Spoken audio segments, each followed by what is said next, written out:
We're here with USA Wrestling's Moments Off the Mat. I'm Michael Willis. I'm joined by Stanford freshman sensations Shane Griffith and Real Woods. How are you guys doing? Good. All right. Got done working out, feeling good. Yeah. So we're all across the country right now. I'm based out of Philadelphia. Where are you guys? I'm in Cali right now, Stanford area. I'm in Florida right now with a couple buddies, like we're queer, who's on the wrestling team, and we're just hanging out here. Gotcha. So you guys give a little bit of a rundown. In 2 years, you have a combined record of 94-4. That's including your redshirt years and your seasons this year. That's pretty fantastic. Was there any sort of learning curve for you two coming into college, or did you get with it pretty quick? Who goes first? Whoever wants to field it. I'll take it, guys. I would say coming to college, we kind of both knew we were top recruits coming out of high school. So coming in, me and Real, we kind of had a mentality to, no matter who's presented in front of us, we're going out there to win and dominate the match. And a lot of guys, such as for Real, like Luke Pletcher, for me, like Vincenzo, like our redshirt year and his actual freshman season, we're number one guys in the country. So we might have been overlooked in their eyes, but me and Real going into every match, we're going out there to present ourselves and get our face out there and let ourselves known to the country that we're here to compete and we're here to compete at a high level and known and eventually become number one in the country. So. Yeah. Real, you got anything to add to that? Yeah, everything he said. Additionally, I mean, Shane and I came in, we were pretty high recruits, and we knew right off the bat that we really wanted to make a kind of change of pace in the program and really try to put us in the top schools, for wrestling, and that's our journey, That's what we're looking forward to, especially as long it just like it is with along with our goals, with our personal goals. So did you guys know each other before Stanford? Had you met on the national scene at all, or were you in contact before you committed? We knew of each other, I would say, because we both took visits fairly early. I think our sophomore year, I think we met each other pretty well, and on our visits we hit it off, and we kind of stayed in touch throughout and kind of let each other know what our plans were about the college experience and where we're going to go. So I'd say ever since probably sophomore year of high school, we pretty much knew each other and our goals and our college decisions as well. So ever since then, I feel like we've been pretty close in contact, and whether he was competing at like Ironman or I was at the Beast of the East, we kind of were like looking over each other and just staying in close contact with one another. And Shane, you committed first, right? Yeah, I believe so. Real, do you remember Shane committing and knowing that Stanford was on your list and anything? Oh yeah, I was excited. I definitely remember when Shane committed, and honestly, like I hadn't really before we got in touch, I hadn't really heard of. I'm not personally in the wrestling world of knowledge of who people are and stuff too much, so I wasn't really aware. And then when he committed, I kind of got into figuring out who he was and what he had done. And then we got in touch and that kind of hit it off. It was even better. But Stanford was definitely on my radar, and knowing that another top recruit came, was committed, I was that much more excited. You know what I mean? So obviously Stanford has a lot going for it. What were the main deciding factors for you two? In terms of what brought you to campus and got you there and in the wrestling room? Most prominently the academics, you know what I mean, and what that does for you for your life after wrestling, you know what I mean, and just enhancing your life overall, and being in that community of people who are just some of the top, the people that run this world, you know what I mean, the people that lead this world, and it's a good community and a good group of people to be around. But definitely the academics is on top, and then built a pretty good relationship with the coaches, and then just built a bond with Shane afterward. I don't know. Like mostly definitely the academics were number one, and then having the ability. I've always wanted to do something great. You know what I mean? I always want to do great things in everything that I do. So having the ability to go to a program who hasn't particularly been top 10 in the nation, top 5 in the nation, and then trying to be that leader to try to get this program there, it felt like something that like I could do. You know what I mean? Something that I really wanted to do. Yeah, I mean, bouncing off of real, I'd say definitely academics were a major decision, my choice. After sitting down with my family and just overall thinking about what wrestling offers. Obviously, like there is the Olympics and stuff like that, but we don't really have a true professional sport outside of the Olympics or like making a world team. So, and academics were a huge play in my decision, and I believe Reels as well, and eventually just setting ourselves up for the future. And like Real was saying too, obviously like Stanford hasn't been like the national champions year in, year out, like in Penn State or in Iowa. But having guys like Real here and the coaching staff and a bunch of other teammates that were able to push me to eventually achieve my goals, had realized I didn't have to go to Penn State. I didn't have to go to Okie State and Iowa to become a top-notch wrestler. Just as long as the people around me had the same ambitions as me, we're eventually going to send it up for the future. So I'd say academics definitely played a huge role. And then eventually the people I'm surrounded with were on the same mission as I was. So how rigorous are your academics, and how tough is that to balance? And what are you guys majoring in? I haven't particularly decided what I'm majoring in, but I plan to go to med school. And I was first I was deciding to go to dental school, but now I want to go to med school and try to become a psychiatrist. So the major is undecided, but definitely pre-med. I'm studying STS, Science, Technology, and Society, and then I'm minoring in international relations as well. But the main focus of mine is just kind of picking little things out of like each major. I'd say like I'm taking a lot of mechanical engineering classes and CS classes and whatnot, and kind of joining those all into one to help me in the real world, I'd say. Yeah. So obviously, you're out of school at the moment, but do you still have online classes going on? Yeah. No, we aren't out of school. We have online classes. Yeah. When's finals? They actually canceled our finals this quarter. So for us, it's kind of just about the assignments you're presented with. And some teachers have like occasional quizzes just to make sure you're retaining information. But overall, the university canceled our finals as a whole. Okay. What was that like a relief, or was that just kind of like another goofy, thing to throw on top of everything else that's happened in the past couple months? I would say a combination of both. It was definitely a relief just knowing you don't have to, at the end of the quarter, just study for a huge exam. But on top of everything else, like they made all our classes pass fail. So as long as like you do well and you try on your assignments, you're pretty much gonna pass just because they're trying to just account for everyone's situation around the world, and some people might be in worse situations than others. So I mean, it's pretty relief, but kind of just go with the flow now. Gotcha. Well, I think we might have just lost Reed on the call. Yeah, I think we did too. Hopefully he's able to pop back in, but if not, it was good talking to him for a little bit, getting to hear from him. Yeah. So Shane, I guess we'll go to you. You went undefeated this season, had about as good of a redshirt freshman campaign as you possibly could have. But everybody knows the metric that most wrestlers measure everything by is, how they finish at the NCAA tournament. How tough is that for you to not, despite doing literally everything in your power to have your best possible season, not having that opportunity to prove it all on the big stage?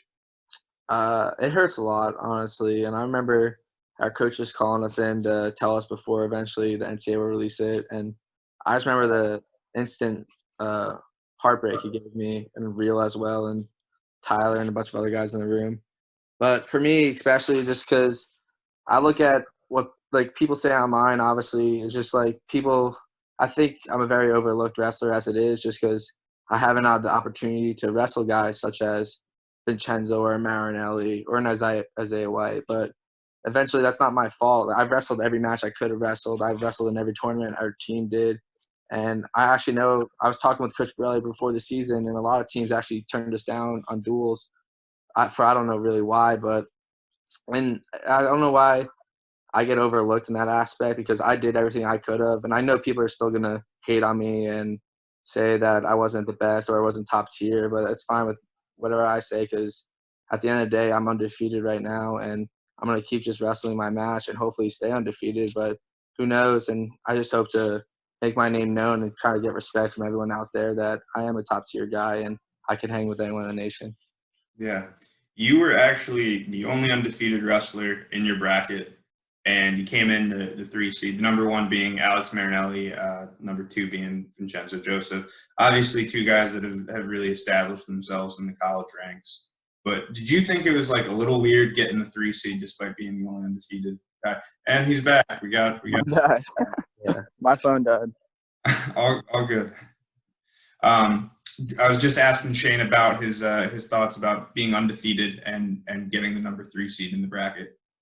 I knew going into it that if I was going to get the 1 or the 3 seed, because I was either going to get the 1 seed over Marinelli and Joseph, or I was going to get the 3 behind them.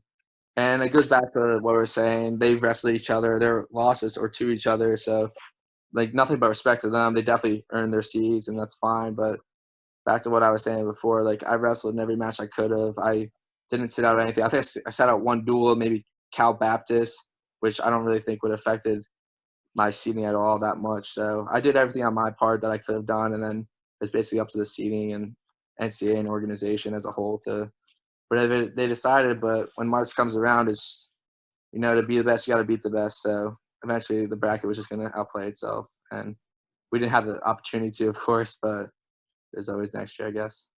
Yeah. So going off that, and again, it's like, it's crazy. People do it every year, but it's crazy to try to predict how the brackets are going to go out because upsets happen, people miss weight. There's all sorts of craziness at the NCAA tournament. But if the seeds held, you would have had Vincenzo in the semifinals. He is one of 2 wrestlers you lost to in your red shirt. He's graduating. He's not gonna be back next year. Could you give us any insight about how you were prepared for him this time around? I would just say motivated. Obviously, coming in as a redshirt freshman last year, and I lost them 6-5. It was very close, and honestly, I knew I was able to hang with him, and then I bet a lot of people didn't think I was able to.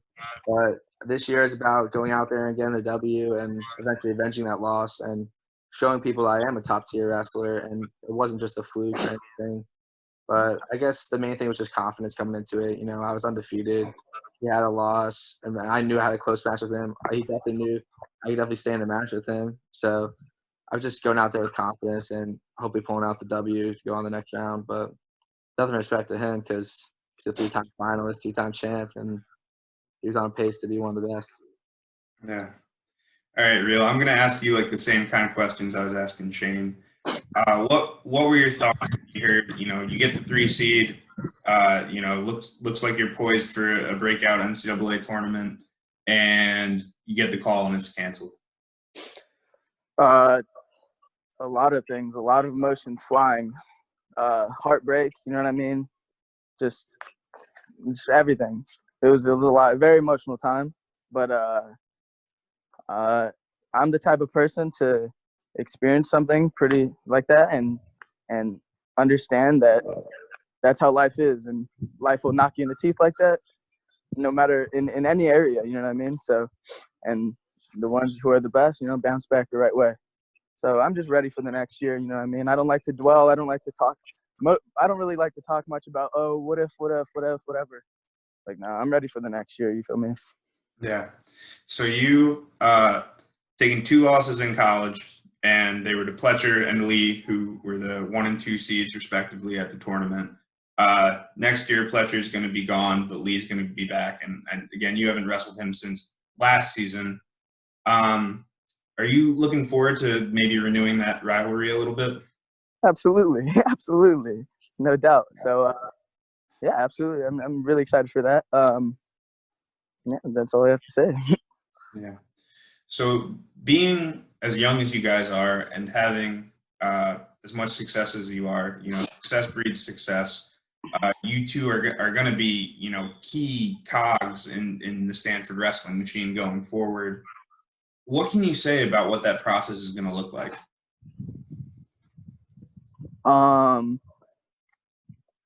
Every year it's gonna go up. I don't know exactly specifics. That'll play itself out, but I'm telling you, every year we're going up.